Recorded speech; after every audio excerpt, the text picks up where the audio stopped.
I solemnly pledge myself before God and in the presence of this assembly to pass my life in purity and to practice my profession faithfully.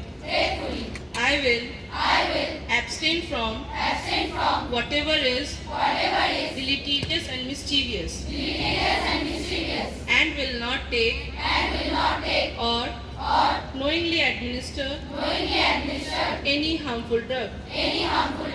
I will do all in my power to maintain and elevate the standard of my profession, and will hold in confidence all personal matters committed to my keeping, and all family affairs coming to my knowledge in the practice of my calling.